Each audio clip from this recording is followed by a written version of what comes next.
Hello and welcome to Wild Sessions. I'm Henrietta Norton, a parent, nutritional practitioner, author and founder of Wild Nutrition. In this series, I'll be sitting down with some excellent professionals who will share their depth of knowledge and back it all up with practical advice. I'll also be sharing real-life experiences from women and men who have navigated the twists and turns of health at every life stage. So I'm just arriving at Wild Nutrition HQ in Lewes, and I've been listening back on the interview that I recorded with Olivia Hum, actually back in December, just before Christmas, on Libido. So full of great advice and I think a really interesting conversation, and I'm really excited to share it with you. Olivia is a GP and menopause specialist.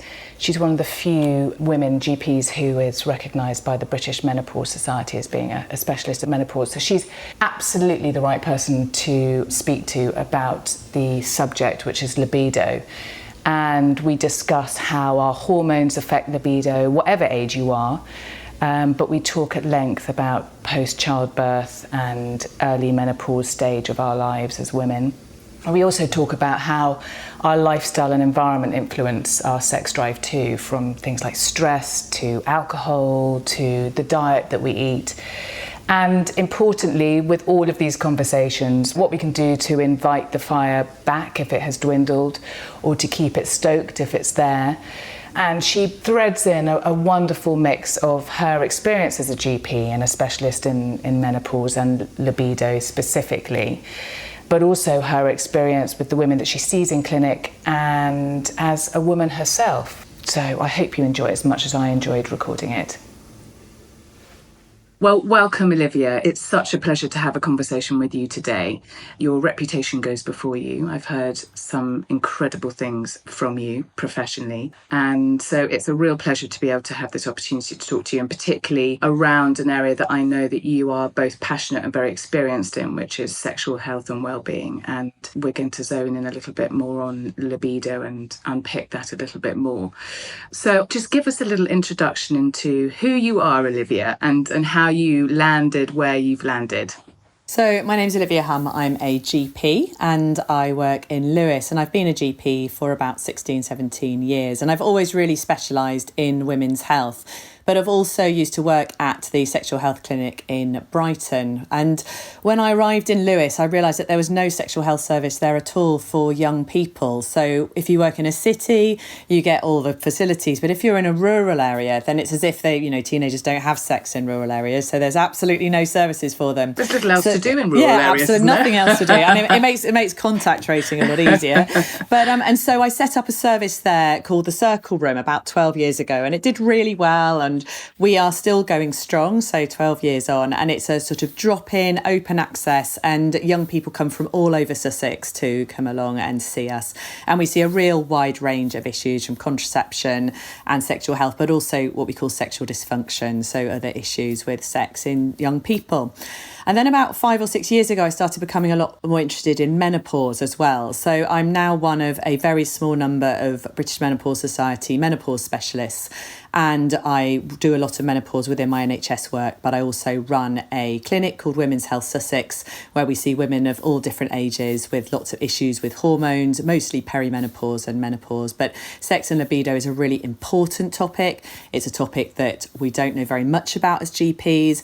It's a topic that women often don't want to talk about. And it's a topic that doctors often don't ask about. And that's why it's so important.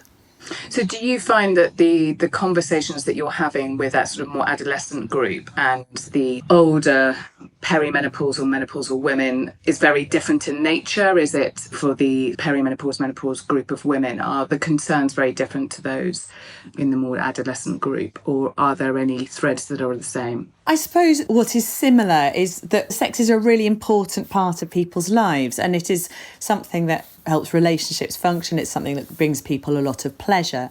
And the converse of that is when it's not going well and when you are suffering with a problem, it's actually very difficult because there's not much help available and it's very difficult to talk about. So I think that thread runs through all age groups.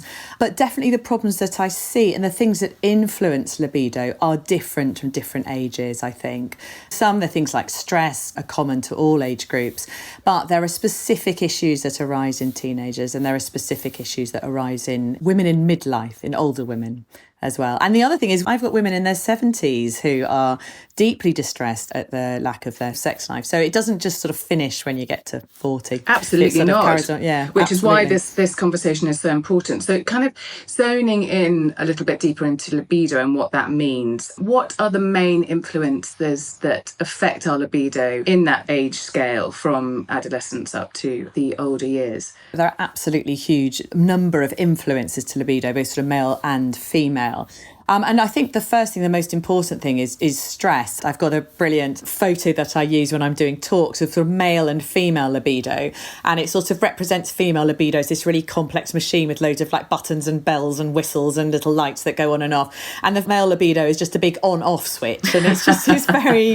And definitely what I observe in my clinics is that male libido is often a lot less affected by external factors than female libido, and especially for the perimenopausal women I see.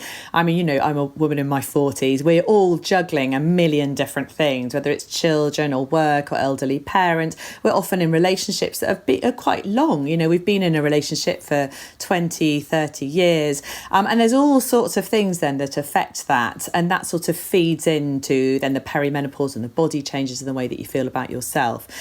In younger women, what's been really interesting in the 12 years I've been working in this field has been the influence of social media and the effect of body image and the effect of pornography. And that is definitely something which affects younger people, both men and women, a lot more than the older women that I see. So with that, would it be fair to say that body image and the psychological aspects that go with physical vulnerability and body image and shame is more common in the sort of adolescent conversation because of social media, because of what they're exposed to? I think body image comes into every age group because with perimenopausal women, it's often this feeling of getting older. Your body is changing. You're possibly gaining weight. You don't feel like you used to. Often it's because you haven't slept. You feel anxious. All of these things are feeding into making you feel really unsexy and really losing your confidence. It's loss of confidence is something that comes through a lot of confidence in your body.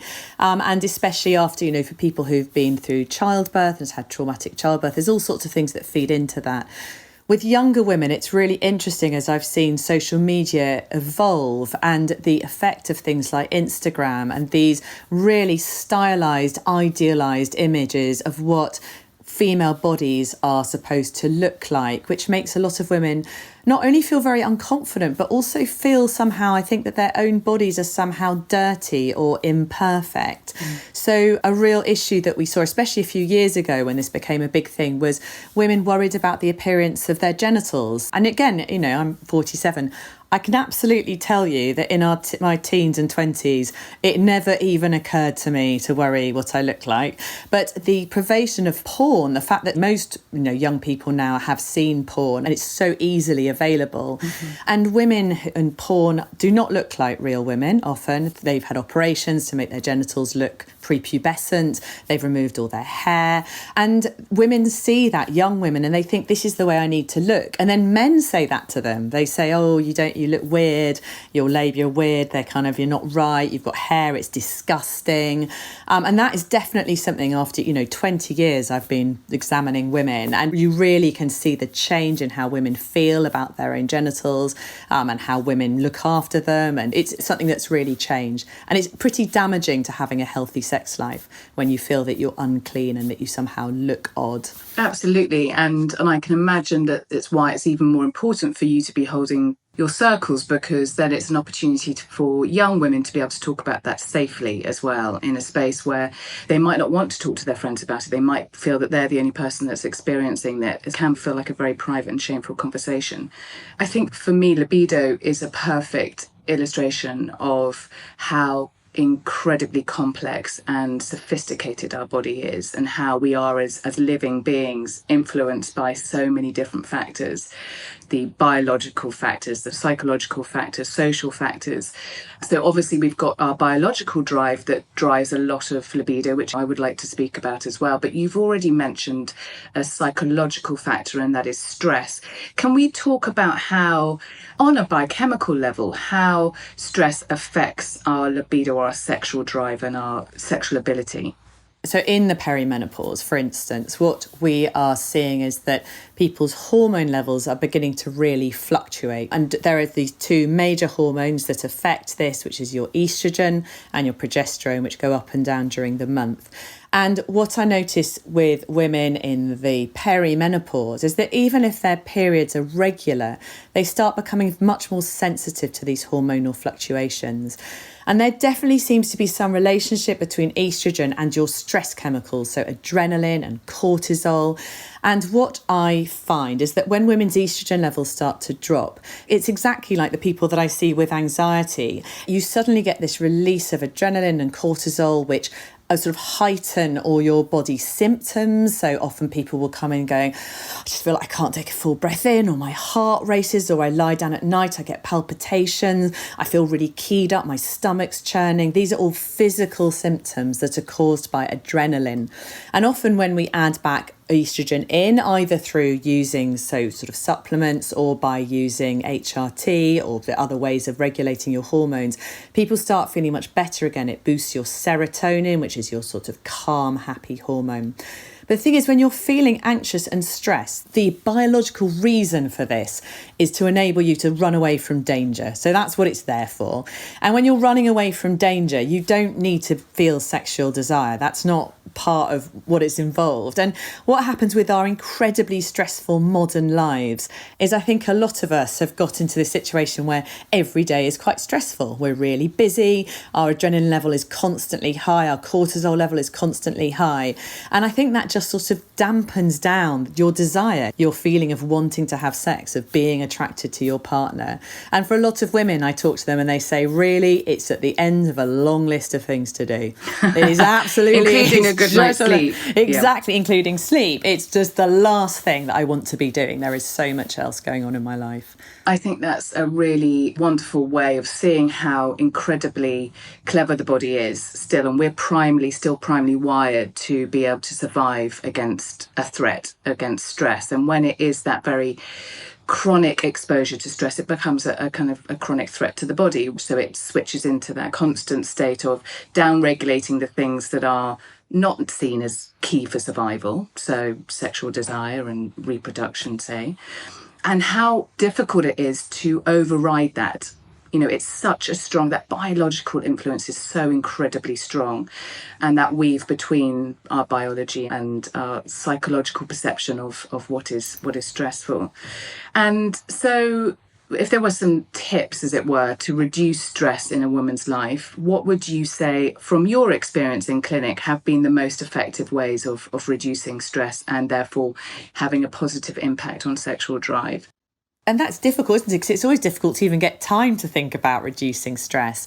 But it's so important. I think part of it, firstly, also is to look at other lifestyle factors. So we know that, for instance, things like smoking, we know alcohol decreases your serotonin level. It increases your level of adrenaline and cortisol. So a lot of the women I see are stressed. So they're having a glass of wine every night to release their stress, which then makes them wake up. It drops your serotonin the level next day. They wake up feeling anxious. So they have a glass of wine that night. And it kind of goes on in that cycle. And then, as you mentioned, sleep, which is so important. And it's so important. We know that screens, for instance, have really impacted on sleep. Taking your screen into the bedroom, scrolling through Instagram in the middle of the night. We're all guilty of doing that. But sleep, for me, when I'm seeing especially perimenopausal women, sleep is the big thing. If you can get more sleep, and we work really hard at trying to do that, often then you will find that you can cope better with the stress. But then the other things are just the things that I'm sure, we all tell our clients, anyone who's working in any kind of health related area, and that's exercise. And so, and again, not stressful exercise. A lot of people I see, I'm like, yes, and I'm doing HIIT classes 7 times a week, and I'm doing, this is not going to make you any less stressed. So yoga, amazing. If you look at what yoga does to your stress chemicals in terms of the conduction of messages to your brain, it's absolutely fantastic. Yoga, Pilates, relaxation, going for walks, mindfulness, a lot of my clients find really, really useful, just trying to sit and think and just sort of trying to do things to reduce just this level of sort of constant stress in your life. And I think also, things like that we might not think to do for exercise, and literally dancing, just sticking some music on at home and dancing. And I think that's a really kind of liberating, joyful thing to do anyway. And we know that also that helps with circulation, and particularly circulation to the pelvic area as well. So I absolutely agree. It's one of the first things that when we're talking to clients through our nutritional service at Wild Nutrition, we're often talking about exercise and other lifestyle factors that go obviously with improving hormonal equilibrium, hormonal balance, but also the psychological factors that affect those as well.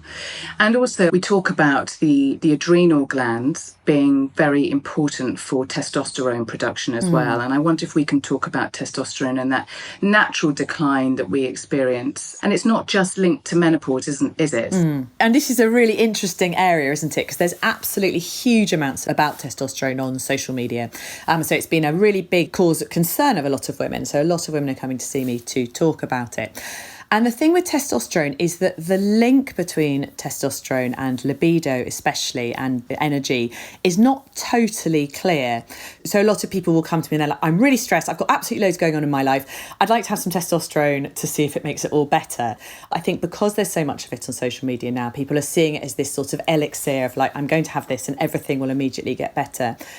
The testosterone does go down, but how much that affects women is difficult to say. So some of the women I see will be absolutely exhausted and have no libido at all, and their testosterone level is completely normal. And other women will have absolutely no testosterone at all and feel completely brilliant. So it's very difficult to correlate the actual level in the blood with how people feel. And so I very much go on not on blood tests. I go on symptoms and how people feel. There are some women, however, who feel absolutely fantastic when you replace their testosterone. So probably I'd say in the women I prescribe it to, about 10 or 20% feel really brilliant on it. And it's the missing link in their hormones. It's the thing that just makes them get energy back, their sleep back. It makes them feel much, much better.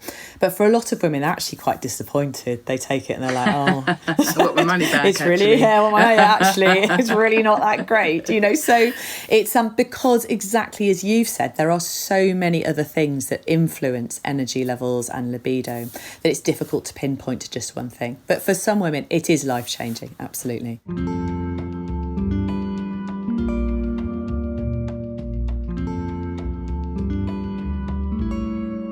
I find that, and I don't know if you echo this from your experience in clinic, but from the women that I was seeing, particularly around that perimenopausal stage, coming and saying, one of the things that's happened is my libido, my sexual drive has really decreased.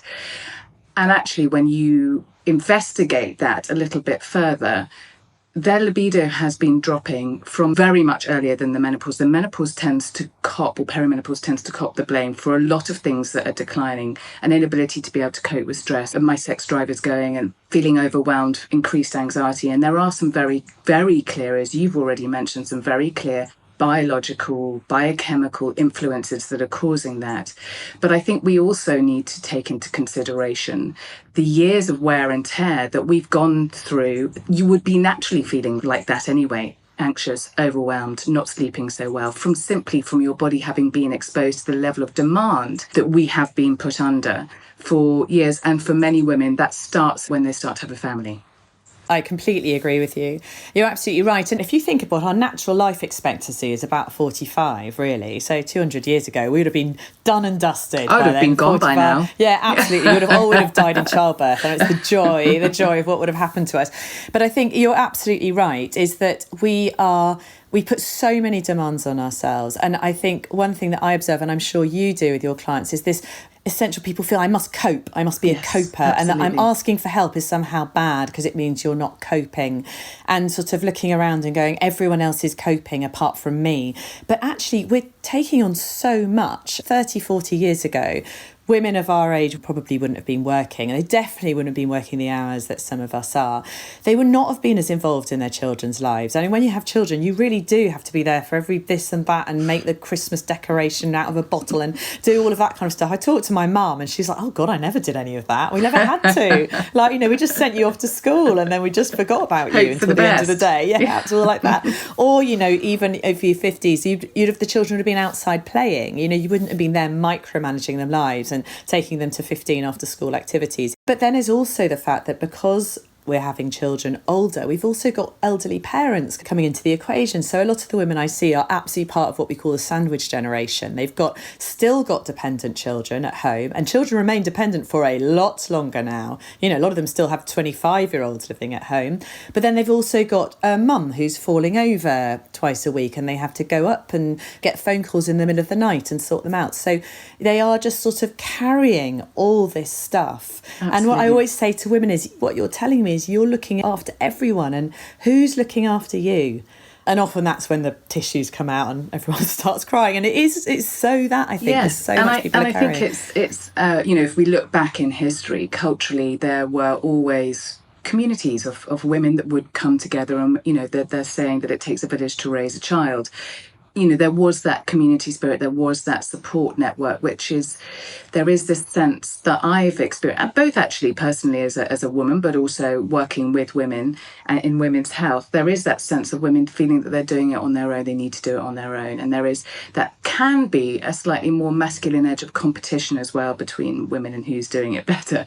So I think it's so important for us to be having very honest conversations about how we're feeling. And it's a very natural stage to get to, once your children are a little bit older, to get to a point of recalibration, really, sometimes, that can sometimes coincide with going through the menopause or approaching menopause as well. If you start to think, well, actually, what about me? Where am I in this equation? Where is my health, my balance? And questioning it in a really healthy way of, what can I do to feed back into me? What can I do to turn inwards and improve my own experience of my life? I think that's a really healthy place to be, and quite often that can coincide with going through the menopause as well. Yeah, no, I think that's what's so good is that now people have started, as you know, obviously it's only really been the last year that people have really started talking about menopause. And that is a really sort of good aspect of that. But the other thing I think we mustn't forget is partners in this equation, you know, because actually I think for a lot of men or women, female partners or male partners who love the woman in their life who's going through the perimenopause, it's actually a really distressing and scary time. You watch the person you love change and lose their confidence and become unhappy, and you don't know what to do about it. So a lot of the women I see, appointments have been organised by, you know, their partner who's just saying, I can't see you like this anymore. I've got to do something. And so it's really important. The other thing is just trying to reconnect, because often after you've had a long bit of child rearing, which quite frankly puts a strain on any relationship, and then you get to the point where your children are a bit older, but then your body starts changing and you start feeling knackered and anxious and unconfident.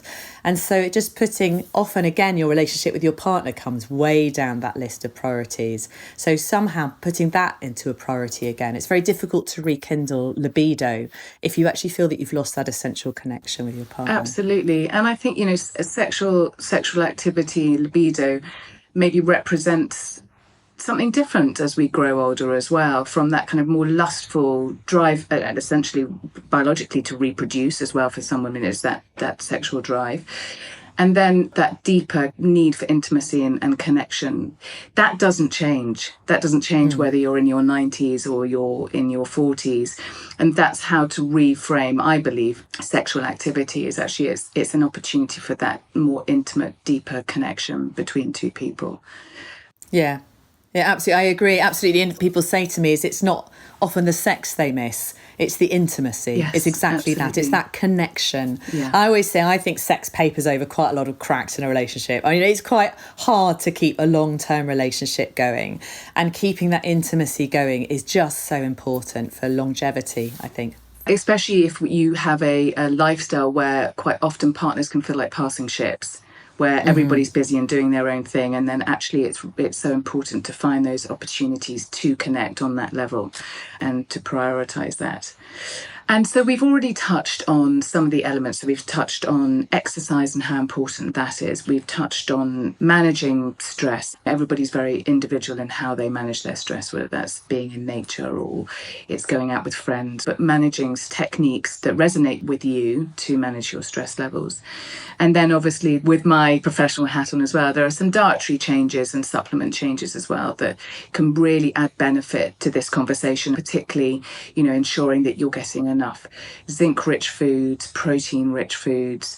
There are phytoestrogen-rich foods like pulses as well, which we know have a significant effect on balancing those fluctuating hormone levels, particularly around that perimenopausal, menopausal stage of life. Things like gut health, for example, incredibly important at supporting your body's own production of those hormones and clearance of the hormones that it doesn't need as well. And that's at any age, whether in adolescence or all the way through to the end of our life. Those things are really important. If you could pick 3 things that you would love every person who's listening to this to take away to support their kind of sexual well-being and libido, what would those be? Well, that's a really interesting question. I think one would be trying to carve out some time for yourself to just think about what it is that you can do to reduce your stress levels and to try and keep yourself healthy. And I think the second would be what we were talking about, maintaining a connection with your partner, however it can be, prioritising time between you, remembering that if you want the relationship to continue for a long time, I think you can't have libido without having a connection, without having that psychological connection as well as your physical connection. The other thing that we haven't touched on actually is pain and discomfort during sex, which is a huge thing for women in the menopause and the perimenopause, and which often kills your libido dead. Because if sex is painful, then you're not going to want to have sex, however much you fancy your partner. And that, I would say, please go and seek help for that. It is really easy to treat. Dryness, pain, itching.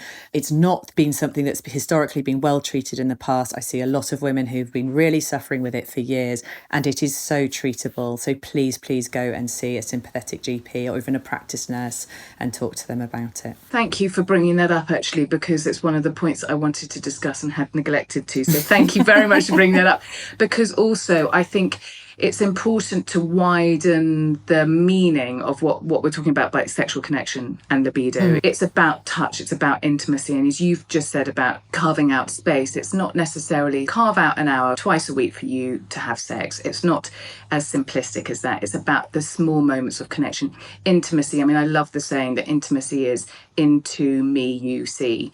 As in, it's that time where you as partners can really be with one another, say, how are you? And connect.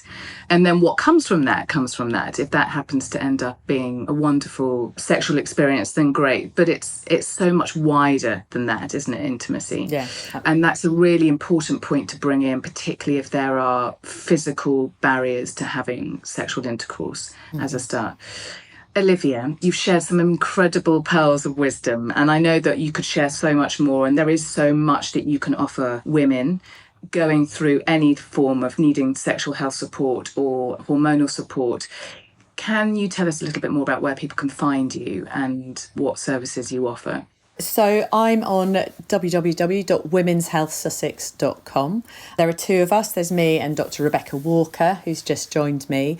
And I work at the Nuffield in Haywards Heath and at the Hove Therapy Rooms in Hove. And Dr Walker also does sort of the same as me, but she also specialises in migraine, which is another really important thing that we see a lot of in women, especially in perimenopause. And so if you just get onto our website, give me an email, I can often give a little, I'll often people email and go, is it worth me seeing you? And I'm very honest. And if I think that actually you need to go somewhere else, I will tell you. And the other thing is, I'd just to say to people, although I run a private service, I'd also really encourage people to try their GPs first. I'm an NHS GP at heart. I hate charging people for this. I am working really hard to try and get this service set up as an NHS service as well. So that's all sort of going on behind the scenes. routines. But try the GP. I always say that my tips for that are ask the receptionists. They will always know, usually because they've consulted them themselves. They'll always know who the best GP is who deals with women's health.